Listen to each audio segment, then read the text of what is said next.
What's going on, everybody? It's your boy C-Zar, and we are talking about OnyxCoin today, XCN USD. It is the 7th day of December. Sorry, January. It's January, guys. We're in 2026 now. Hit that like button, subscribe. Thank you all for being here. Here we are at about $0.00931 as it is. We look at this on the 1 hour time frame. We're going to zoom in just right away here and get started. No shenanigans, no BS, no nothing. I have to admit, because I went to bed. I probably went to bed like somewhere around here last night, right? Like around there. I'm going to bed and I'm looking at this, and I remember reading the comments. Maybe it was a comment on my X.com, maybe it was on YouTube. Somebody was asking if this was a Head and Shoulders, and I'm sure there was multiple people that were probably asking. And I'm not going to lie. I mean, the volume profile checks out. The price action, it actually looked like a pretty good Head and Shoulders up until like this point here, right? Like if we were looking at it right here, that's a pretty good Head and Shoulders pattern. Volume and all, I mean, like that. And if we were in a Head and Shoulders pattern, by the way, the breakout move would take us down to about 0.0055, which, hey, that's tremendously higher than the lows. But I think I'd speak for all of us whenever I'd say, not this shit again, man. That's you know what I mean? That wouldn't be fun. But hey, it happens. It definitely happens. And again, in hindsight, retrospectively, you would think, I wish I sold here, right? But again, I'm not selling. I'm just not. I will fall prey to this if it happens. I don't think it will happen, and I'll go over that in a second. But because I didn't sit through all this to sell here. Nope. No, I did not. Not me. I'm ride or die with this thing, man. And we're going to new all-time highs. We're going to $1 before I'm ever selling. Anyways, it's not a Head and Shoulders pattern. We've continued to move further out. Our shoulder here is dramatically higher than our shoulder here. It's way too shifted. This shoulder here is way bigger than this shoulder here. You're shifted and you're larger. You're all kinds of out of whack here. It's not a Head and Shoulders pattern. We're just consolidating. We're moving sideways. And as we've sold off, there's been a lack in volume, a total lack in volume. And of course there is.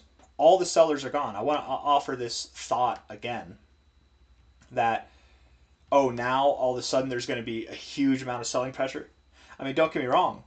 There are people who probably bought down here who are up 2 or 3x and they took profits. That can happen as well.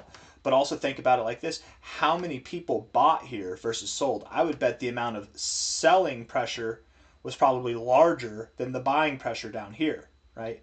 When the buying pressure became larger than the selling pressure, this is the movement up that we got.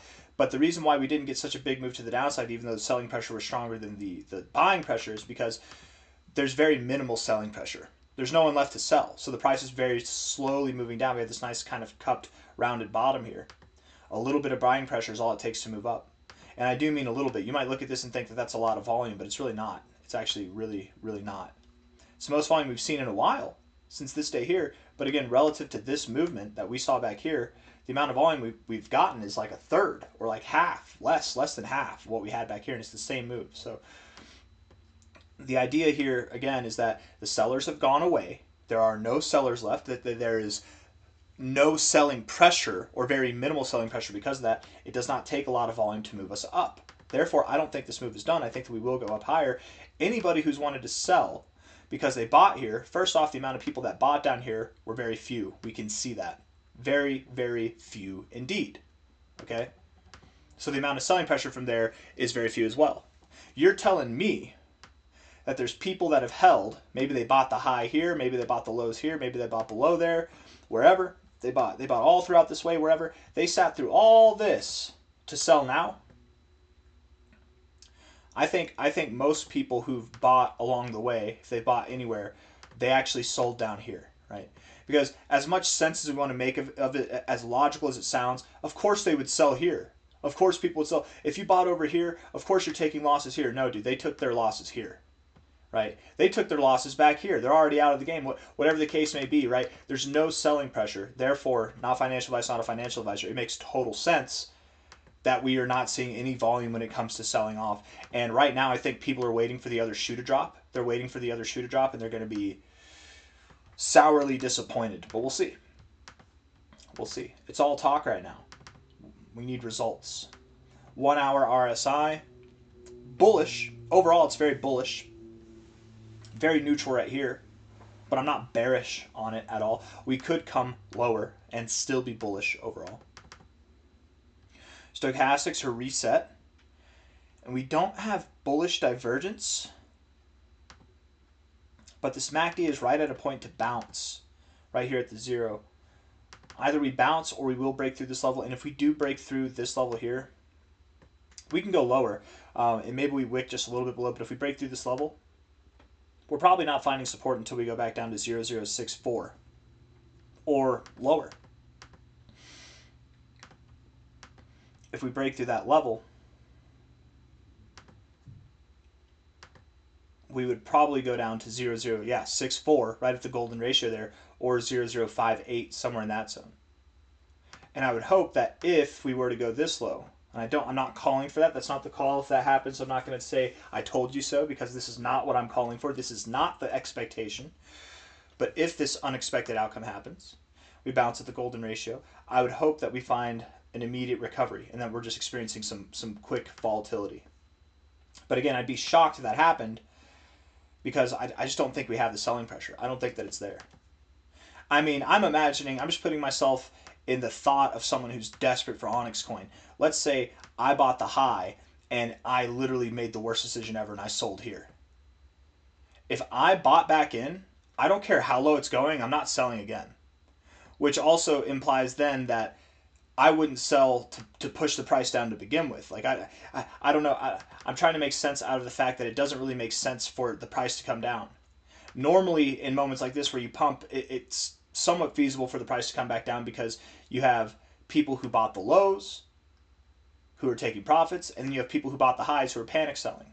But we're in this weird situation where there's really not that many people who bought the lows.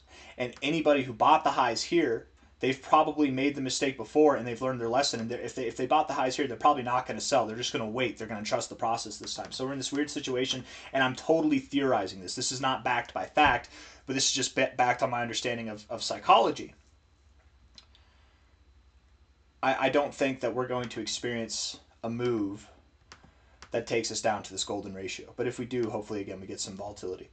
The expectation is to bounce off the 382. We got very close. And this low does suffice as a low, but I wouldn't be surprised, especially with the rejection off the 236, if we went down here. Now, I do want to say, technically, a rejection off the 236 like this does up the chances of going to the 0.5 golden ratio area here. It does. We likely would not find support here at all. It would likely be in the golden ratio zone, because that's the only place where price action is relevant. There's no relevance here. We just move straight up. We wouldn't. Why would we stop here? There's no resistance or support to find right there, based off of price action at least. So I'm hoping beyond all hope that we do bounce right off this 382. It would have looked better if it was just a stab down and then we recovered. But the important reaction here is that whenever we do find our low, if this is the low, that's fine, but I think that we do see it just a slightly lower low. We probably go right down to the 382, just a little bit below this low. As soon as we find that low, what we're looking for is a move. It doesn't have to be immediate, but we're looking for a move, however long it takes, to get above the 236. Don't just wick above it. We don't just want a wick. We want you to close. You have to close a candle body above it. And this one might have even closed just above it, maybe. It might have closed just above it. That's at 0.0991. This closed here. The closing price is at 0.00991. So it's right on the money. Even if it closes a little bit above, that's not good enough for me. I want you to be decisive. I don't want you to close like right here. I want you to close like up here, right? Be decisive. But once we close above this, that should, in theory, validate whatever low we have, and that we continue to move up higher. That's the expectation. 4-hour stochastics, right at the 50. This is a good area to bounce, but you're not really bouncing. That's kind of discouraging.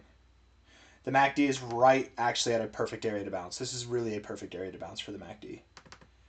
And then again, the thought that I'd like to invite here is that the RSI on the 4-hour has hit levels all the way up at 97.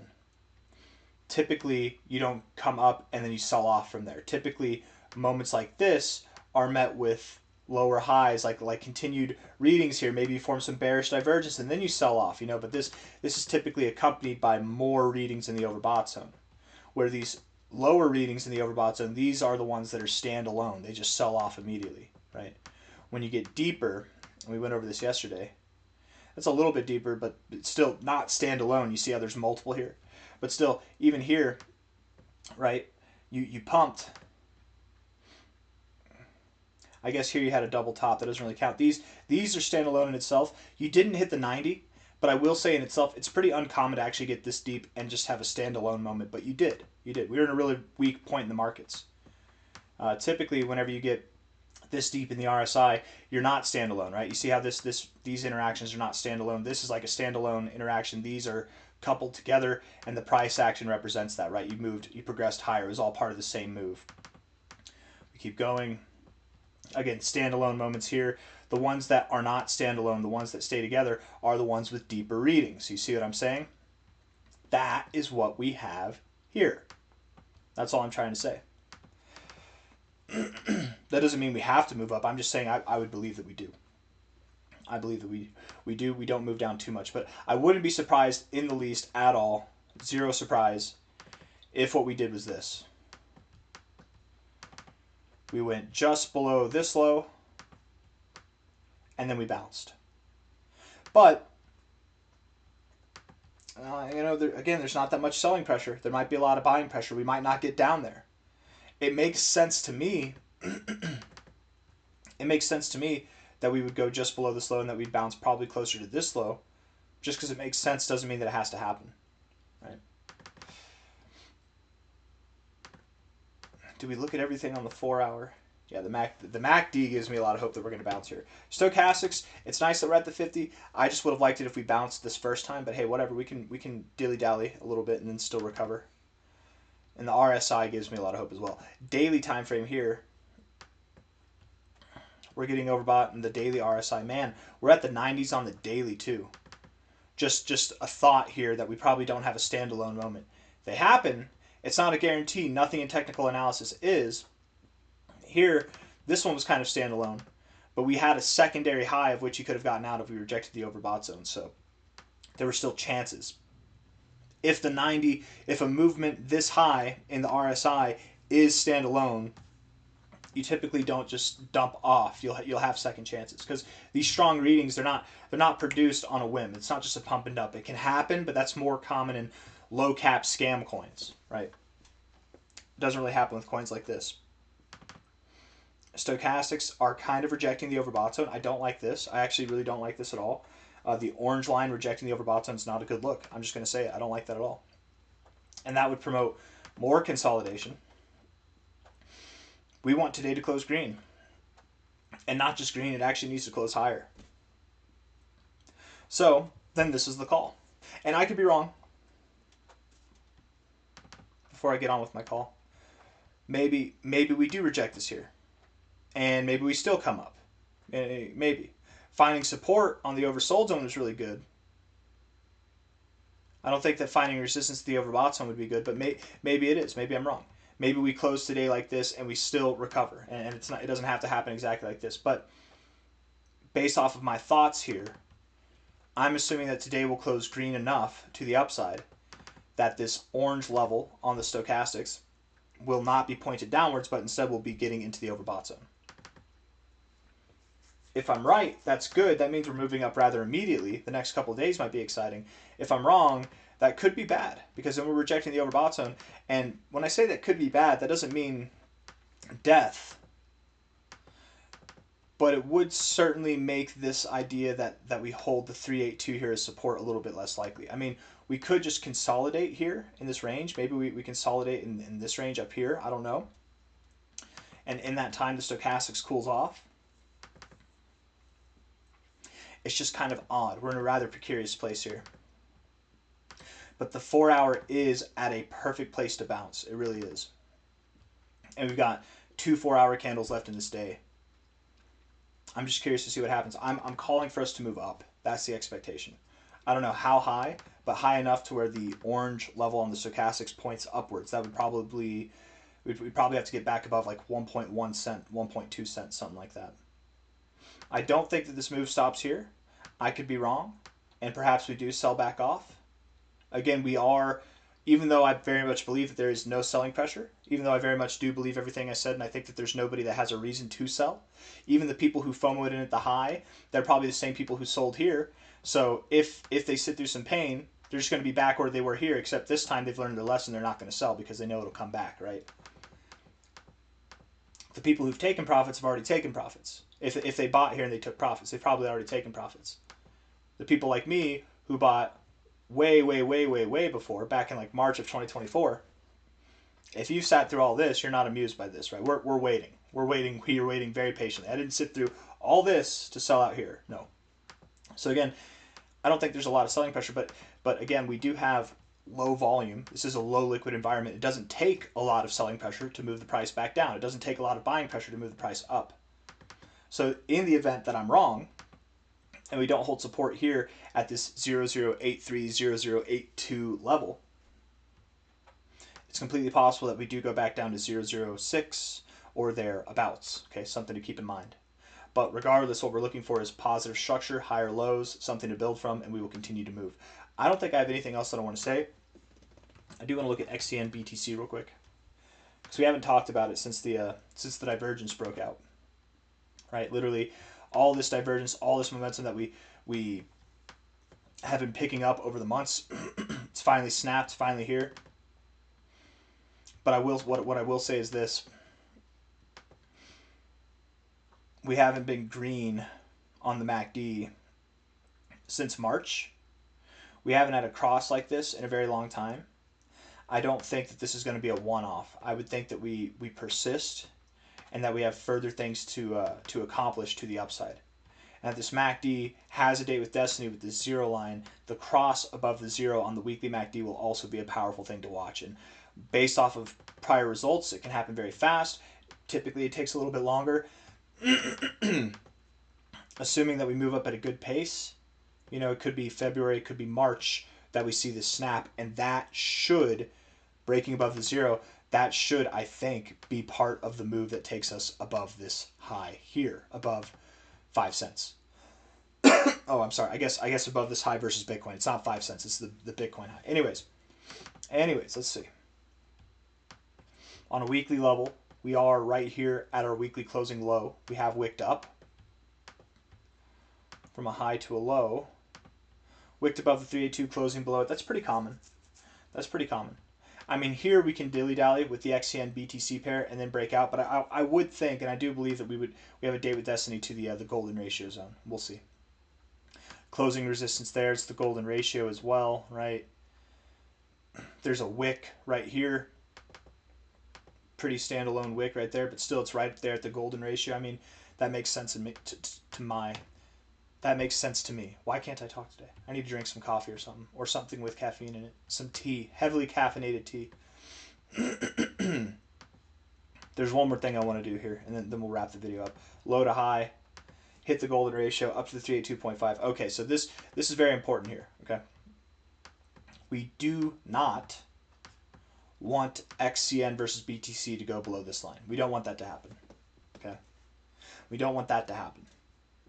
We don't want XCN BTC to go below here. If it wicks and then we close back above, okay, that's fine, but I don't even want to see that. I don't even want to see a wick below. Let's just stay away from going below the 0.5, and getting above the 382, inverse to that, is actually really good. This is exactly what we want to see. We want to get above the 382, so something to keep in mind. And again, this fib is drawn from the all-time low to the cycle high that we've had this cycle so far.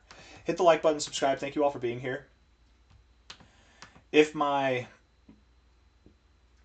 analysis is correct, a close here or lower opens up the door to go down to about 0.006 or lower.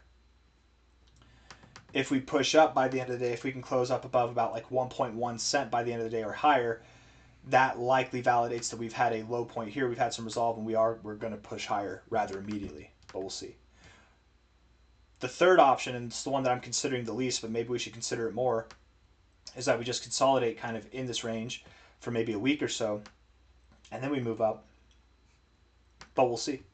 Hit the like button, subscribe. At the end of the day, we can move up, we can move down, or we can move sideways. That's really what it is. And we're just waiting to see what happens next. I've given you the levels to pay attention to. I've given you my expectations. I hope it's clear as to what I'm saying here. Take care. See you on the next one. Bye-bye.